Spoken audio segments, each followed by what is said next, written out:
Hello everybody and thank you for joining me. This is Sierra from Sierra T Designs, and today I have these really pretty oxide blended and foiled mini Slimline birthday cards. So let's jump right in. As always, I like to cut down my cardstock, and I like to make my mini Slimlines 6 inches by 6 inches. Now I have had people say that they don't like the size based on the fact that they feel like they're wasting cardstock. And you can see that I've set the extra cardstock off there to the side, and I always use that cardstock. I save it and I use it for die cuts, or I use it for ATCs when I do them because they're 2.5 by 3.5 inches. They're quite small, so I don't waste any of the cardstock. I know that's a concern for people because we don't want to waste our precious supplies, especially paper, because I have a bit of a hoarder tendency when it comes to cardstock. But I promise that I do actually use all of these pieces you see to the side. So never worry about that. They always get used. And for my blending, I'm actually going to use a piece of Bristol cardstock here. So I'm going to cut out 3 panels for this. So they will be 3 inches by 6 inches. And that is the panel. I am going to trim them down later, but to start, I thought I wanted the full front of the card, so they will be a 3 inch by 6 inch. And then again, I don't use no waste in this either. That little square that you see on the side there that I just chopped off, that's what I used to foil my sentiments. So again, I promise that nothing gets wasted. It's just cut down and then used for different things.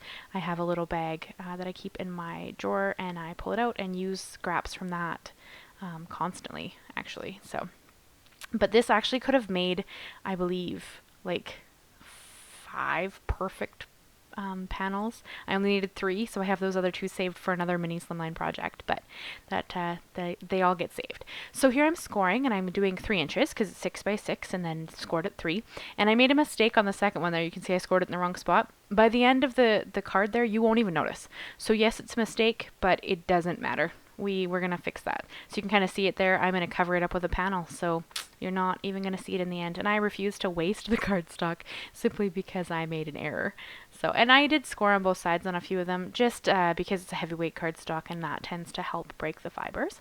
And I'm just going to show you my dome phone holder that I made because someone asked me recently why the new colors were not included.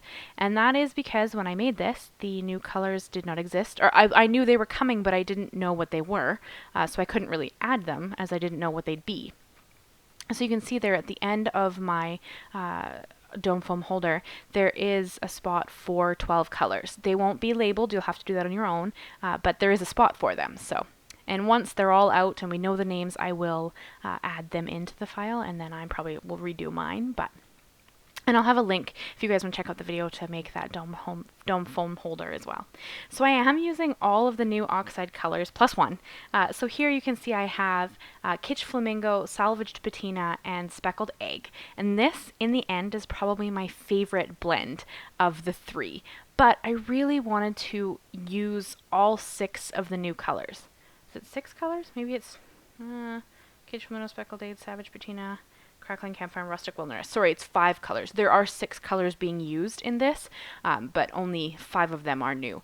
The second blend here, I have Kitsch Flamingo. I have Spiced Marmalade, which is not a new color, but I needed a transition color between Kitsch Flamingo and Crackling Campfire. You could absolutely try to blend them, just the 2 of them, but I wanted 3 colors on each card.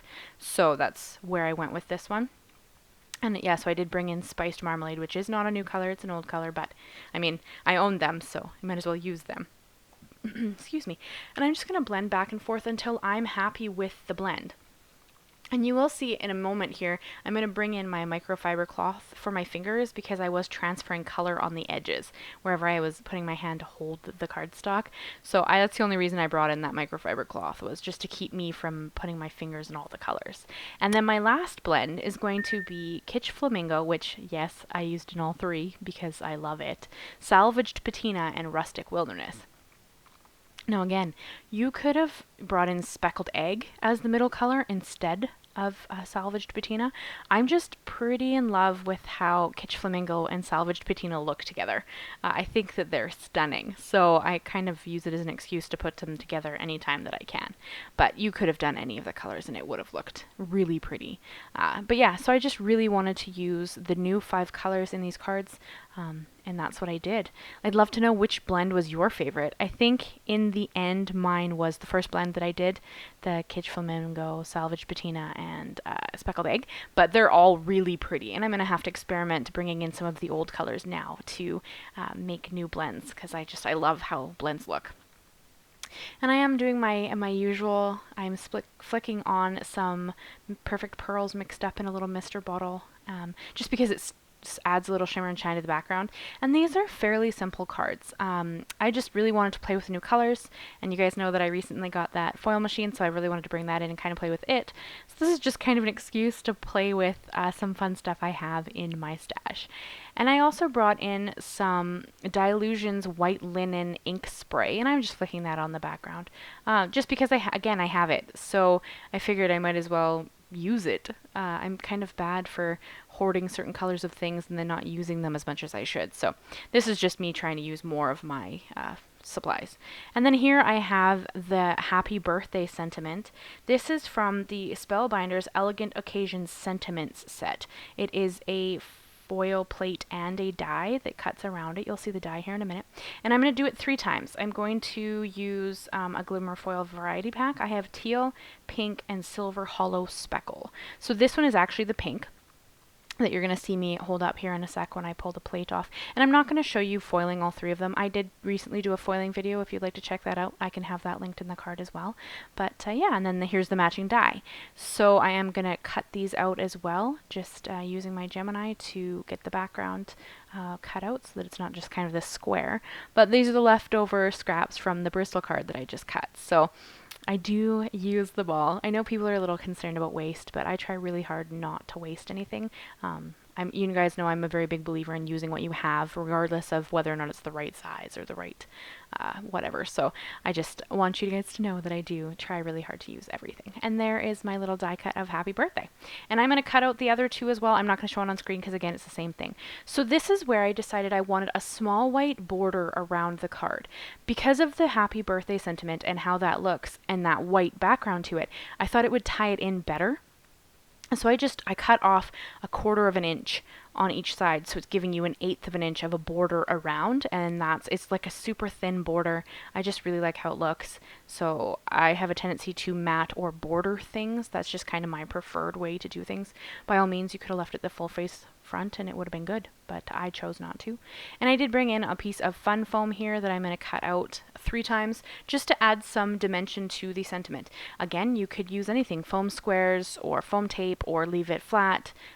This is just, again, me trying to use stuff that I have sitting in my stash that I have a tendency to forget about. And fun foam is one of those things, because I do have foam squares, which are already adhesive, so they're slightly easier, but it really does not matter. And I'm going to adhere them down.